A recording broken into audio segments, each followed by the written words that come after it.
பிள்ளைக்கு செய்யாத குற்றத்திற்கு தண்டிக்கிற பெற்றோர்கள், கணவனுடைய கோபத்திற்காக, கணவனின் மீது இருக்கிற கோபத்திற்காக, உம்மாவின் மீது இருக்கிற கோபத்திற்காக, பக்கத்து வீட்டுக்காரரின் மீது இருக்கிற கோபத்திற்காக, உடன்பிறந்த சகோதர சகோதரிகளின் மீது இருக்கிற கோபத்திற்காக பிள்ளைகளை அடிப்பவர்கள், பிள்ளைகளுக்கு ஏசுபவர்கள், பிள்ளைகளின் மீது எரிந்து விழுபவர்கள், பிள்ளைகளை சாபம் விடுகிற பெற்றோர்கள்.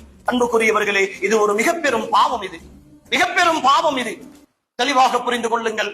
உங்களுடைய வீட்டிலே இருக்கிற பிள்ளை உங்களுக்கு வேண்டுமானால் பிள்ளையாக இருக்கலாம், நீங்கள் பெற்று வளர்த்த பிள்ளையாக இருக்கலாம். ஆனால் அல்லாஹுடைய விஷயத்தில் அந்த பிள்ளை அல்லாஹுடைய அடிமை. நானும் அல்லாஹுடைய அடிமை, ஒரு தாயும் தந்தையும் அல்லாஹுடைய அடிமை, எனக்கு தந்திருக்கிற பிள்ளைகளும் அல்லாஹுடைய அடிமை. நாளை மறுமையில் அல்லாஹ் கணக்கு தீர்க்கிற பொழுது உன் பிள்ளைக்கு நீ அடித்தாயா என்று பார்க்க மாட்டான், உங்களுடைய பிள்ளைகளுக்கு நீங்கள் அடித்தீர்களா என்று பார்க்க மாட்டான். என் அடியானுக்கு நீ அநியாயமாக அடித்தாயா என்று பார்ப்பான், என் அடிமைக்கு நீ அநியாயமாக அடித்தாயா என்று பார்ப்பான்.